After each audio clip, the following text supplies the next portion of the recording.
Oh là là les amis, je sors tout juste de PLS là.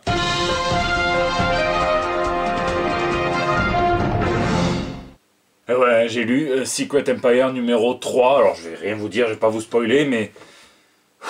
J'étais comme ça. Alors là, sueur, bouffée de chaleur, j'étais ménopausé. Bref, pour ceux qui lisent en VF, vous penserez à moi quand vous y serez, ceux qui lisent en VO, vous aurez sûrement compris. Donc pour se changer les idées, on va parler comics, et tout de suite, ce sont les news de la semaine.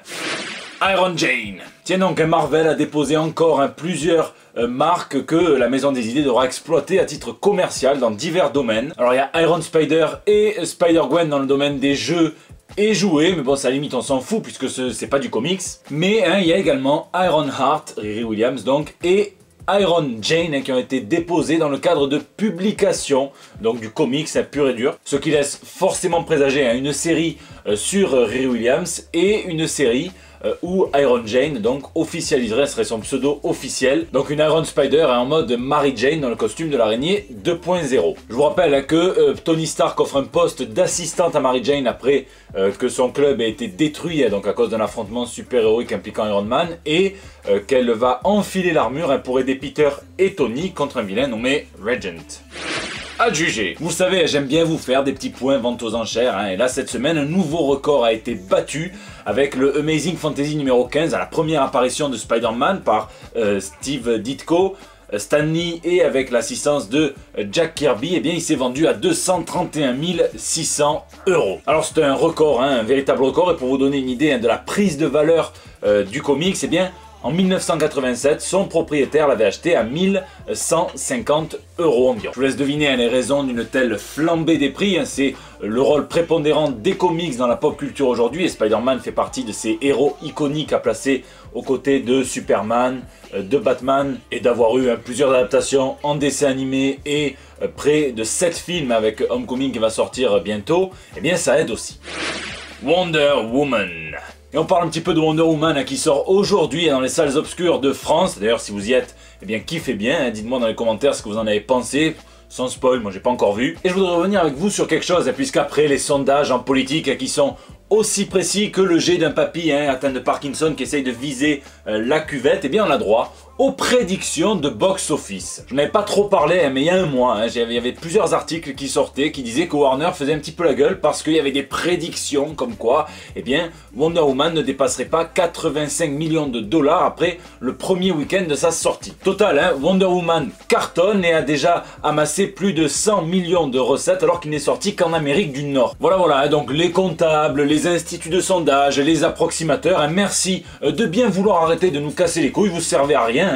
Cordialement. Bon, alors c'est un gros succès évidemment, donc le premier film de super-héros mettant en scène une héroïne réalisée par une femme, un succès qui est félicité même par tous les mecs de chez Marvel. Et d'ailleurs ça a même donné lieu à un crossover mythologique de l'extrême, puisque Gal Gadot a déclaré qu'elle pense que Wonder Woman pourrait battre Thor, ce que Chris Hemsworth a confirmé dans un tweet, disant simplement « Je pense qu'elle botterait les fesses de Thor ». Alors ce qui aurait été vraiment drôle, c'est qu'ils disent l'inverse. Mais j'avais de la vie, mais je vais la prendre un coup de Mjolnir, cette salope, pour qu'elle se prend...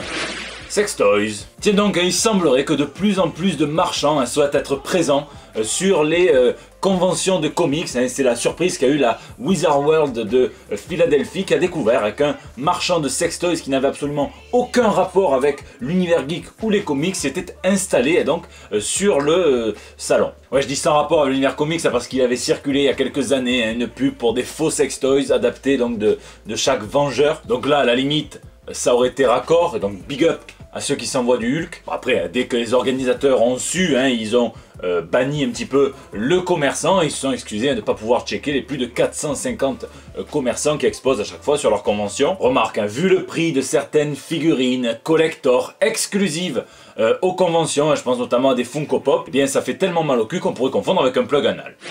Sin City. C'est la grosse nouvelle de la semaine. La franchise cultissime de comics Sin City chez Dark Horse de Frank Miller va faire son retour à l'écran pour une série télé, un reboot donc. Ça sera écrit par Glenn Mazzara, qui l'on doit entre autres du Shield ou du Walking Dead, et réalisé par Len Wiseman, à qui l'on doit encore Sleepy Hollow ou Lucifer. Le principal producteur se nomme Stephen Lheureux, à qui l'on devait déjà Sin City 2, et on retrouvera évidemment Frank Miller qui sera impliqué donc dans le processus de production, on ne sait pas à quel degré. On sait pas donc s'ils vont partir sur du contenu qui a déjà été publié dans les comics, comme dans Sin City 1 avec The Daddy Yellow Bastard, The Big Fat Kill ou encore The Hard Goodbye, ou s'ils vont faire des choses inédites comme ils avaient fait dans Sin City 2 avec par exemple Nancy's Last Dance. D'ailleurs on sait même pas si on va encore revoir les mêmes arcs narratifs adaptés à nouveau, si on va partir sur des récits inédits à l'écran. Je pense notamment au 7e et dernier volume de Sin City, l'histoire de Wallace donc qui s'appelle Hell and Back. Autant de questions qui trouveront des réponses dans les mois à venir, mais si vous voulez vous amuser à pronostiquer, eh bien je vous laisse le faire dans les commentaires. En tout cas, dites-moi si vous trouvez que c'est une bonne ou une mauvaise nouvelle, cette histoire de reboot de Sin City. Space Spawn. Qu'on aime ou qu'on n'aime pas Todd McFarlane, en tout cas on peut pas lui reprocher de ne pas nous filer des petites anecdotes, des petits secrets croustillants sur l'histoire éditoriale de nos séries de comics préférées ou pas, hein, ça dépend. Et cette semaine il nous ressort un vieux dessin qu'il avait fait de Spawn pendant son enfance, puisqu'il a imaginé le héros très tôt dans sa jeunesse, et il nous dit qu'à la base il voulait que le super-héros vienne de l'espace, et c'est pour ça qu'il avait fait une prédominance de bleu, parce que pour lui le bleu c'est le froid, c'est l'espace, et c'est que bien plus tard, et donc quand il a ressorti tout ça des cartons, qu'il a décidé de changer et de le faire venir donc des enfers. Donc je vous laisse imaginer à quel point les choses auraient été différentes si Spawn était un mix en gros d'un alien et d'un Space Marine. DC décensure. Tiens d'ailleurs, en parlant de secrets éditoriaux, il a récemment été dévoilé que DC avait censuré les numéros 13 et 14 de The Authority, et donc chez Wildstorm, que DC avait racheté à l'époque. C'était par Frank Quitely et Mark Millar, et ça racontait, ça avait été à la base greenlighté, comme on dit, les planches avaient reçu le feu vert de l'éditeur pour être imprimées, mais au dernier moment, ils s'étaient rendu compte que, par exemple, l'assassinat d'une personne qu'ils croyaient totalement fictive, parce qu'ils n'avaient pas pris la peine de vérifier, il s'agissait d'un vrai président d'Indonésie à l'époque. L'éditeur avait notamment aussi censuré des scènes de violence, un doigt d'honneur un petit peu trop honorifique à leur goût, et même donc des ressemblances un peu trop flagrantes avec les Vengeurs sur cette cover par exemple. Et ce qui est bien, c'est que les fans vont pouvoir redécouvrir les planches originales, puisque à l'occasion des 25 ans du label, DC sort un hardcover spécial, plein d'histoires phares du label Wildstorm. Donc il me tarde déjà de le lire, puisqu'en sachant qu'on va encore découvrir d'autres cases censurées qu'on n'avait pas vues auparavant.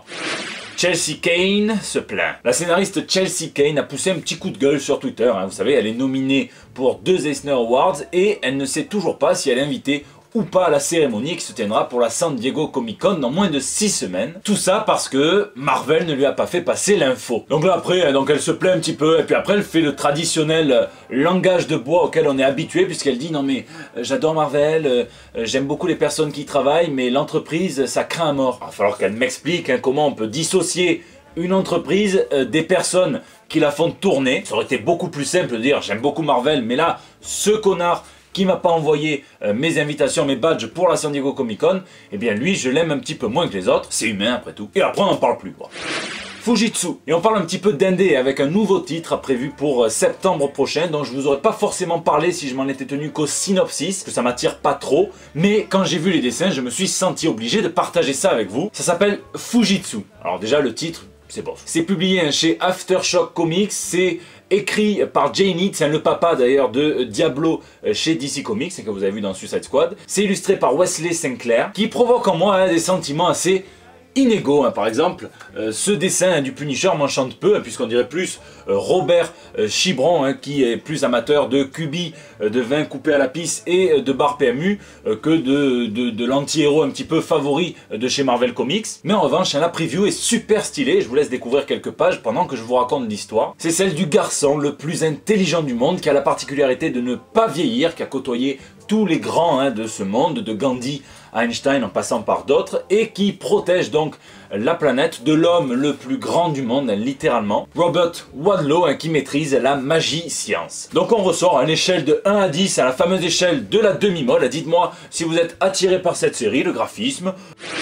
Bien joué Lyon. Tiens, si vous êtes lyonnais, sachez que votre ville accueille ce week-end du 10 au 12 juin, Monsieur Scott McCloud dans le cadre de son festival de bande dessinée. Scott McCloud, c'est le théoricien, auteur de 2 ouvrages majeurs sur les comics que je recommande à tous ceux qui veulent apprendre à devenir de très bons storytellers, et donc dans les arts séquentiels, graphiques évidemment. L'art invisible et Reinventing Comics. Et donc ces 2 ouvrages serviront de base pour une exposition qui se tiendra au musée de l'imprimerie et de la communication graphique. Si vous y allez, envoyer des photos, les amis.